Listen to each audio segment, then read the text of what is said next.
This is the New Yorker Radio Hour, a co-production of WNYC Studios and The New Yorker. Welcome to the New Yorker Radio Hour. I'm David Remnick. Earlier this month, Jean Carroll won an unprecedented legal victory. In a civil suit, Donald Trump was found liable for sexual abuse against her in the mid-90s and for defamation in accusing her of trying to pull off a hoax. But no sooner was that decision announced that the former president turned around and repeated his attack, using the same sort of defamatory insults that we've heard and grown so used to over the years. And he played it for laughs in his recent live interview on CNN. What kind of a woman meets somebody and brings them up, and within minutes you're playing hanky-panky in a dressing room, okay? Jean Carroll has now filed an amended complaint based on Trump's continued statements about the case. I spoke with Carroll along with her attorney, Roberta Kaplan, who is known for her work on sexual violence. So on May 9th, Donald Trump was found liable for sexual abuse and defamation in your suit against him. And not a day later, in Trump's inimitable fashion, he called you a whack job. And he made fun of you about what had happened to you during a CNN town hall broadcast around the world. Tell me about watching that or experiencing that and what you felt. Well, David, the happiest day of my life was on May 9th. Robbie and I stood in that courtroom and heard 9 jurors respond that we had been telling the truth. And the moment of joy was so incredible. It was like a new world had opened up to me. And I think Robbie sort of felt the same. We were both just ascending. We have a great evening. We walked back into the office. Champagne is flying. Music is playing. We are literally dancing and tears of joy flying out of people's eyes. The next day, we are just getting used to being so happy in a new world. And I was so tired from being happy, I was in bed when CNN started with the former president. And Robbie sent me the transcript of what Trump had said. And it was a plunge from the heights down to the depth. It was an amazing experience. I mean, the ride down was so swift and so sure. It's easy to make an assumption that in the Me Too era, certainly since the Harvey Weinstein reporting and so on, which, by the way, Robbie Kaplan knows quite a bit about these cases, that people take sexual assault more seriously, and yet you heard this laughter in the crowd, and then you read what you read on Twitter. Now, life is not Twitter, and the full population of the United States was not in that room with Donald Trump, but it is numerous. Were you surprised by the reaction? I was stunned by the reaction because it was not a slap against me. It was a slap up against almost every single woman who was hearing him. Every woman who's just been merely pinched or grabbed, and then the guy laughs and denies it. Every woman hearing him saying those terrible things about me, I'm sure they felt it as they were hurt like I was. Now, Robbie Kaplan, you have filed an amendment to a separate defamation lawsuit that's still pending. Can you explain where we are legally? Yeah, it's complicated, so let me try to do it as simply as I can, David. When Jean wrote her book, and an excerpt from it was published in New York Magazine, Trump responded almost immediately with what we call a 3-day defamation rampage. Kind of classic Trump. He ramped up the rhetoric each day, saying crueler and more vicious things. And those were the statements that we originally sued him for defamation about. That case, which is just limited to that defamation, we filed in the fall of 2017 And because he made those statements as president, or he was, let me withdraw that. I would not say he made them as president. Because his job was president when he made those statements, it's gotten wrapped up in some very complicated technical issues about whether or not the Department of Justice should be the proper defendant, whether the case should be dismissed because you can't sue a sitting president for something he does as president for defamation, et cetera. And it's been on kind of a Dickensian 3-year path through the federal court system. And it's still pending, and that case is now before Judge Kaplan. The second case, which we affectionately call Carroll 2, which was the case that was just tried, that was for the underlying assault, because New York passed a law that allowed women now to sue for assaults that happened outside the statute of limitations. And 2, classic Trump, during the course of the case in October of last year, he made another defamatory statement, and we added that to the case. So that's the case that was just tried, and we reached the verdict in. It was the underlying assault, which the jury said was $2 million in damages, and the 2022 defamation, which the jury said was $3 million in damages. But we still have Carroll 1, and if you think about it, it makes sense. That's where the damages are highest, because that's the first time he said this stuff about her. That's when it really damaged her reputation. That's when she lost her job. That was an advice column in Elle magazine that was discontinued. Yeah. And so that's the case we want to go forward with before Judge Kaplan. And now we say we also, in that case, get punitive damages now because he kept on doing it. Or if anything, it's hard to imagine something that would better justify punitive damages than the defendant continuing to engage in the tort. Robbie, what sort of timeline can we expect as this moves forward? Do you expect this to also go before a jury? Yeah, but it will only go before a jury, as I said before, on damages. So the question about whether Donald Trump's statements are defamatory, that's now been decided. He can't relitigate that.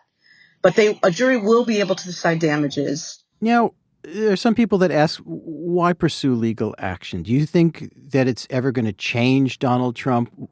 How will this move the needle, either societally or where it comes to Donald Trump, who's now the front runner in the presidential race on the Republican side for 2024? Well, let me just, I'm no political expert, so I can't speak to the politics of it. I can say things that I think we proved by a preponderance, but I think even by a higher standard in this trial. One is that Trump is a liar. He lied about Eugene. He's done it now several times. He continues to do it.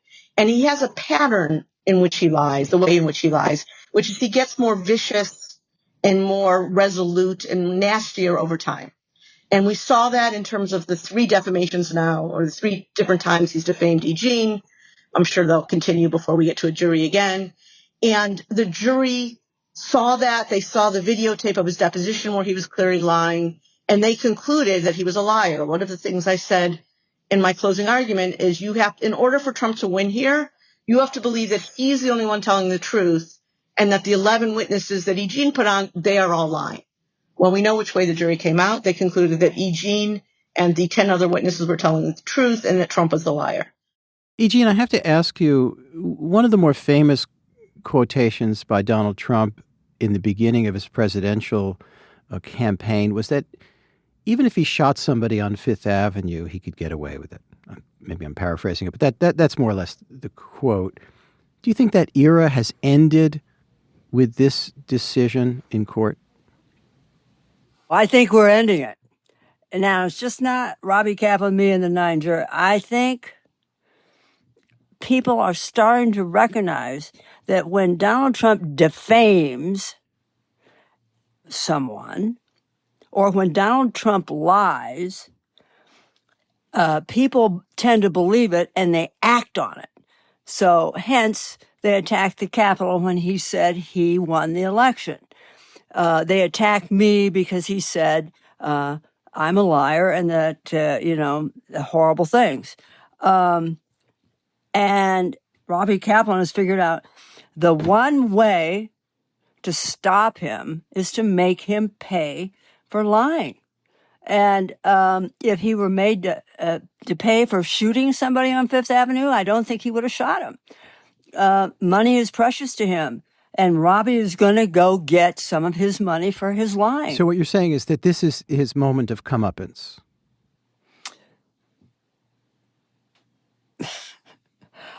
I think it just may be.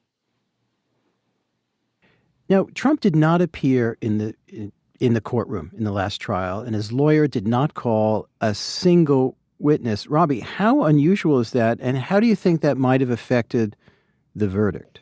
It's unbelievably unusual, David. In a civil case, I don't think I've ever had a civil case where no one from the defendant shows up. I think we all know why he didn't show up here, because I think he thought, and his lawyers definitely told him, he would be in worse trouble if he showed up. But to have an empty seat at the defense table is unprecedented, at least in my lifetime, and the jury definitely saw that. E. Jean, in great contrast, testified, I think it was for almost 3 days, about 2.5 to 3 days, calmly and unbelievably patiently took questions that were really, really hard to answer. Mm-hmm. And so the contrast between her sitting up there, having taken an oath, patiently answering Joe Tacopina's questions, and Trump not showing up, and then the only way they saw him was on video when I deposed him at Mar-a-Lago, and he spent a lot of the video just insulting both me and E. Jean, the contrast could not have been clearer. You were referring to her physical looks, correct? Just the overall. I look at her, I see her, I hear what she says, whatever. You wouldn't be a choice of mine either, to be honest with you. I hope you're not insulted. I would not, under any circumstances, have any interest in you. I'm honest when I say it. I would not have any interest in. Do you think, Robbie, that that Donald Trump, considering his history, will follow the judge's instructions and amp down the rhetoric directed at E. Jean? Because it doesn't seem so. No, I mean, not in the near term. I don't think he will. I don't think he can help himself, honestly. I don't think he has enough frontal lobe development in the frontal lobe of his brain to do that. On the other hand, the one thing, as E. Jean said, he understands his money. And at some point, he'll understand that every time he does it, it's going to cost him a few $1 million. And that may make a difference. Although a few $1 million is a trivial sum for him. Well, that's what he says. We'll see. I'm not sure that he's got millions of dollars liquid lying around to pay the judgment here. While Donald Trump continues to trash talk you in the ugliest way imaginable, he's been fundraising off of the judgment in this lawsuit. What does that say about the country you live in? Well, I love this country. I love how the federal court worked. I loved how the jury worked. I love it. I hate to be all positive about this, but I think we've made a difference. I really do. I really feel it. And I don't care what a blowhard he is and says all those terrible things. I think we're convincing people. I really do, David. Although his poll numbers continue to thrive. And there's a certain segment of the society that, listen, a lot of people don't like women. There's a lot of women haters in this country. I hate to go this route, but and if there's any little thing that Robbie and I and the 9 members of the jury can do defending our truth and letting people know that, yes, Donald Trump is a liar, and he dragged me through the mud, and he ground my face into the dirt, and yes, it happened. I think we can turn just enough women and men at the polls to make sure he doesn't become the next president. Anyone who knows me would not tell you that I'm someone who's known for my unbridled optimism, to say the least. But there was one thing about this case that was very hopeful to me, probably the most hopeful thing, and that is, and Trump, it's another thing he lies about this. This was not a avocado toast eating jury. We had 6 men and 3 women. We had 1 person from the Bronx, 1 person from Manhattan. All the rest were from north of Westchester. All 9 jurors unanimously, hearing the evidence in a court of law according to the rules and with a judge who applied the rules fairly, found what they found. Now, the trick here is the world and social media, as you pointed out, David, is not a courtroom with the rules of evidence. And so I don't know how to kind of expand that out.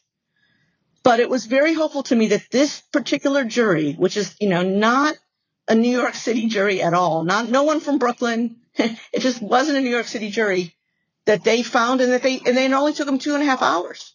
That was probably the most shocking part of it to me. Now, Jean, you're pretty frank about your political distaste for Donald Trump and wanting to see him defeated, and one could hardly blame you on any level for saying that. But I have to ask you, Robbie, does that present you a problem as a lawyer?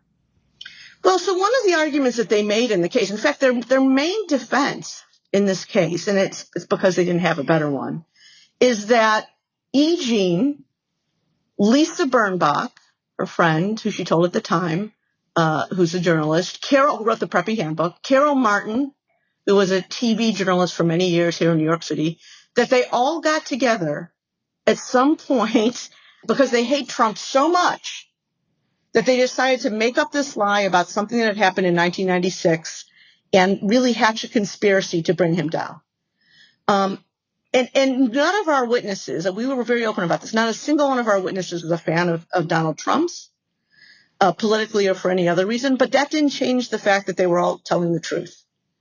And so I think the jury, I'm not sure, I don't know to this day whether any of the jurors voted for Donald Trump.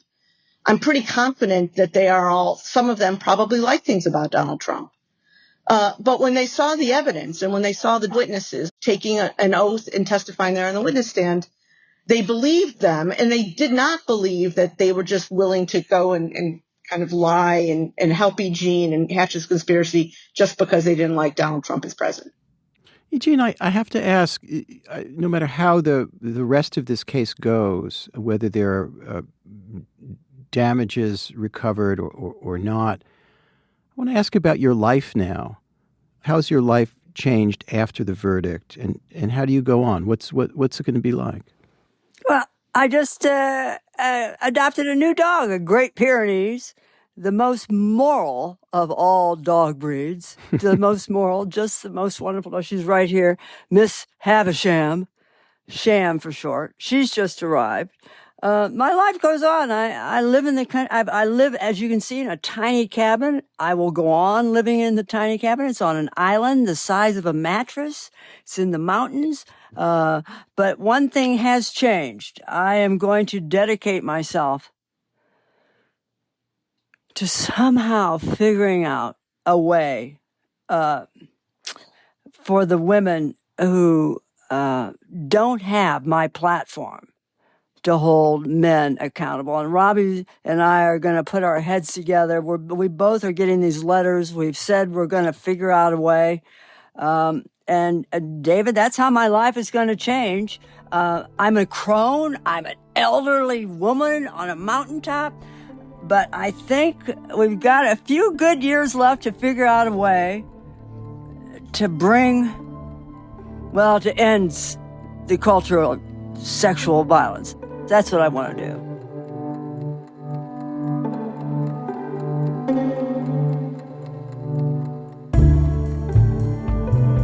Jean Carroll had a long career as a journalist, and she just filed an amended complaint in her lawsuit against former President Donald Trump. Roberta Kaplan is her attorney. You can read our coverage of the suit at NewYorker.com. This is the New Yorker Radio Hour, with more to come.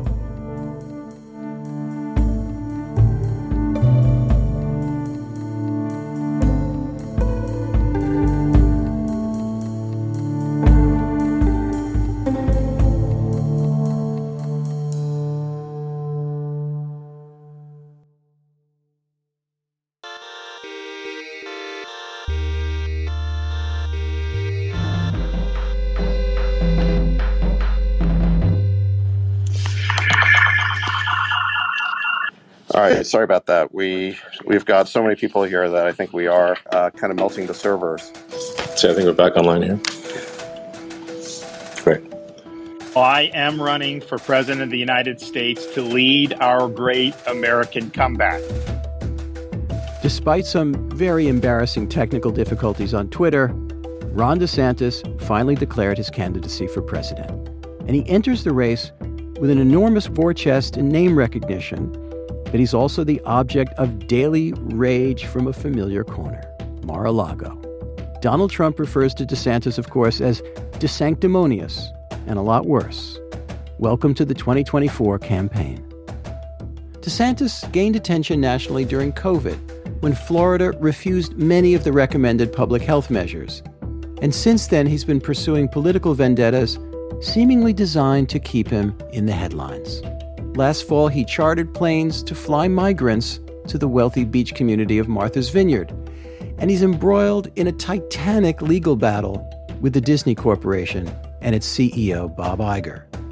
Staff writer Dexter Filkins profiled Ron DeSantis in The New Yorker as his presidential ambitions were becoming quite clear. I talked with Dexter last year. Well, let's talk a little bit about his background. Who is Ron DeSantis? Where does he come from? What kind of person is he? He's from Florida. He was born in Jacksonville. He grew up outside of Tampa in a town called Dunedin.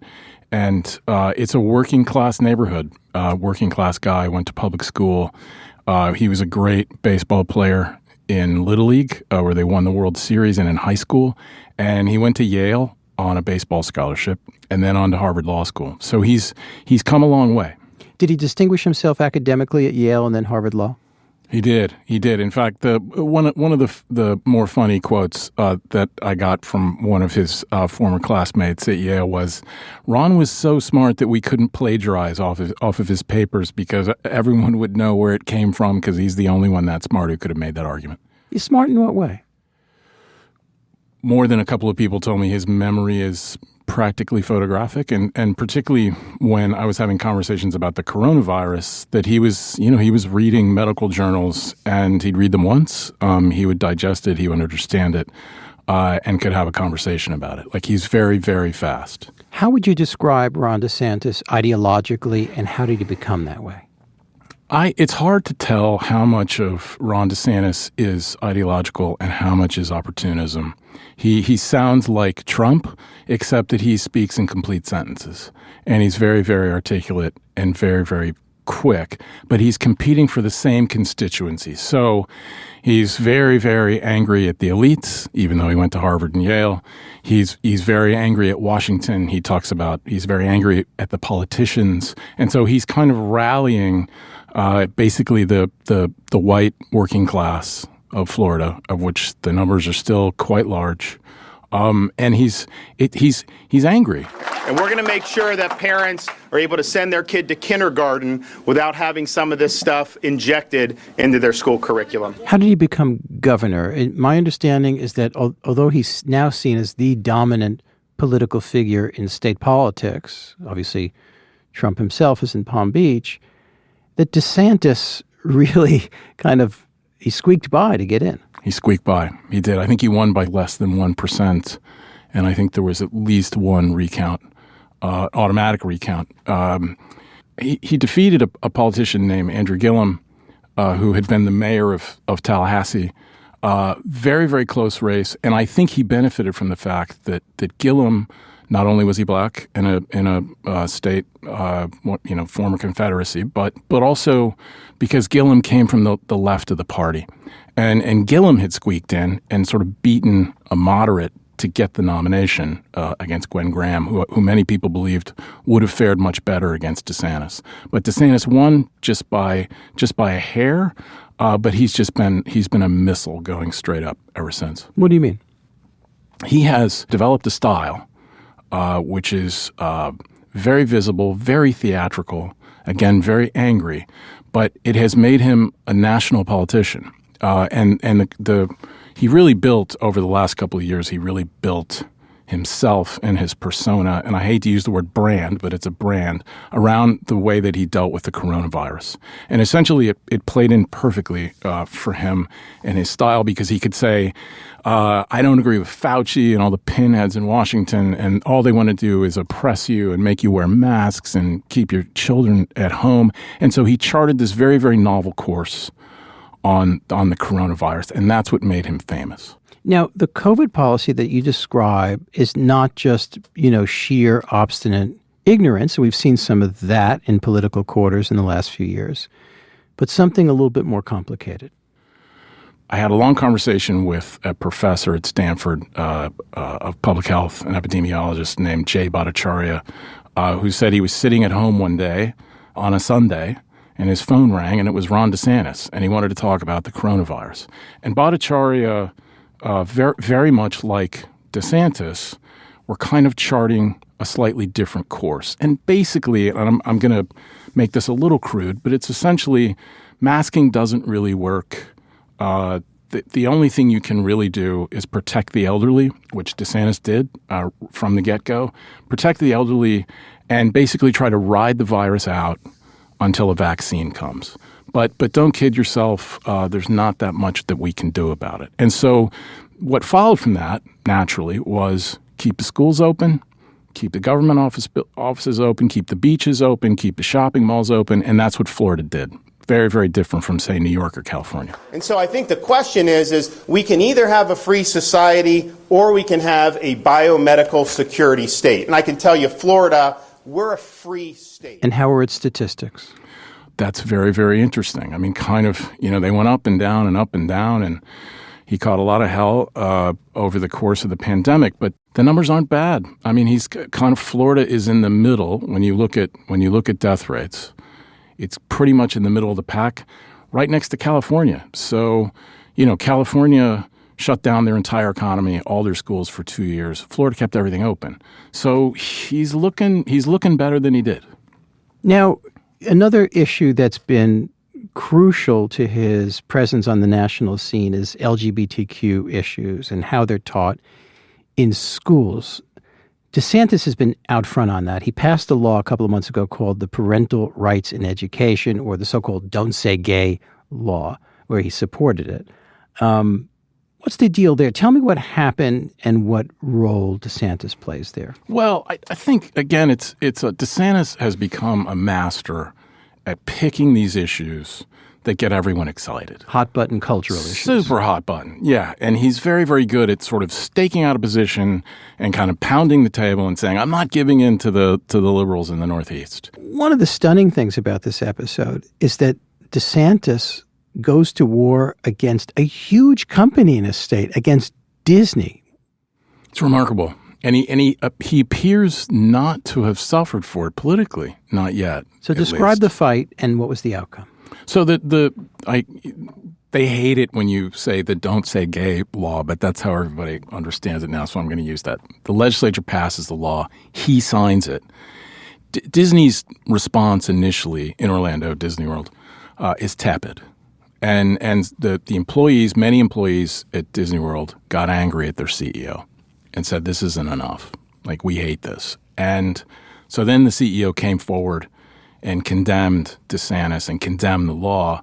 And then DeSantis basically went after Disney. And, Disney, since it was built in the late 1960s, has basically had its own, basically it governs itself. If there's a fire at Disney World has to put out the fire. And they have special accommodations in some ways. Yeah, very. And they govern themselves, essentially. They are left alone. And DeSantis just took that and threatened to zero out the entire special district for Disney World. And when you talk to ordinary voters or people, his supporters, that's what they love about him. They would say, any other politician would have caved into Disney. Would have backed down and said, I'm so sorry, and not Ron. So what's the purpose of the law in the first place? I hate to speculate as to his motives, but it made a lot of headlines all across the country. And I think just the kind of headlines that he wants to make. Which are what? Which is when you see him speak, he says, I'm anti-woke, I'm anti-elites, I'm against the press, I'm against the pinhead politicians in Washington. And so he can position himself as very much as a kind of anti-elitist. He doesn't really need to do all that in Florida to win. He's got that constituency locked up anyway. So it's all national politics. That's what it seems like. I think every person I talk to who knows him says this is a deeply ambitious man, and he's had his eyes on the White House since he was in college, and that every job he had was basically a stepping stone to the next one. So you knocked on a lot of doors in the state of Florida in pursuit of a really deep piece on Ron DeSantis. One of the doors you knocked on was on the door of the father of Ron DeSantis. Describe that encounter. Well, I had just come from the CPAC conference in Orlando where Ron Jr. spoke, pounding the table. And I thought... It's the Conservative Political Action Committee. Yeah. It's the big gathering. And so I drove to Dunedin, the little town where they still live. I looked up his address. He was there. I pulled over into a McDonald's and changed into a nice, put out a white shirt on and long pants. And I went with absolutely no expectation of success. I went and knocked on the door. And it's a... As we learned to do as young reporters many years ago. Yeah, you think there's no way he's going to come out and talk to me. He probably won't even be there. And lo and behold, he did. And he was wearing an FSU T-shirt, looked like he hadn't shaved in a couple of days, barefoot, shorts, nicest guy in the world. I mean, absolutely, really nice. Didn't really want to talk to me at first, said I'm a little suspicious, I'll be frank with you. But then we had a really nice talk about his son.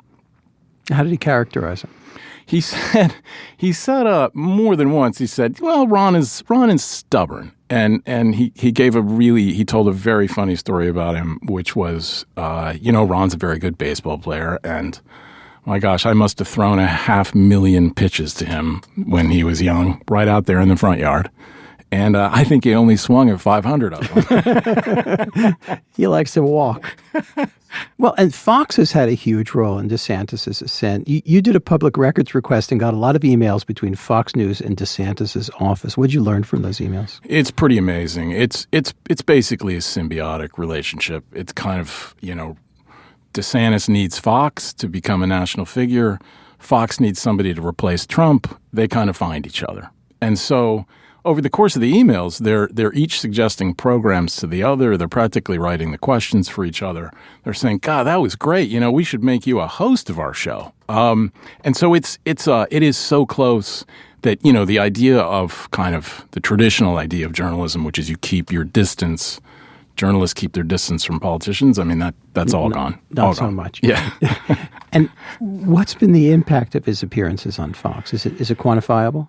I think so. It's quantifiable in the polls, which are he is now far ahead of any other potential Republican nominee for the presidential election. And I think that's, with the exception of Trump. What is that relationship like? As I was told, Trump believes, with some justification, that he created DeSantis. He endorsed him during the primary, and DeSantis, who had been far behind, kind of just took off and won the nomination. And so I think former President Trump expects a little bit of deference and a little bit more gratitude than he's been getting from DeSantis. As somebody put it to me, Ron refuses to kiss his ring. Or anything else. Dexter, thank you. Thanks, David. Staff writer Dexter Filkins. His 2022 profile of Ron DeSantis is at NewYorker.com. I'm David Remnick, and that's our program for today. I hope you enjoyed it. See you next time. The New Yorker Radio Hour is a co-production of WNYC Studios and The New Yorker. Our theme music was composed and performed by Merrill Garbess of Tune Yards, with additional music by Louis Mitchell. This episode was produced by Max Balton, Brita Green, Adam Howard, Kalalia, Avery Keatley, David Krasnow, Jeffrey Masters, Louis Mitchell, and Gofen Mputubuele, with guidance from Emily Botine and assistance from Harrison Keithline, Michael May, David Gable, and Meher Bhatia. The New Yorker Radio Hour is supported in part by the Chirina Endowment Fund.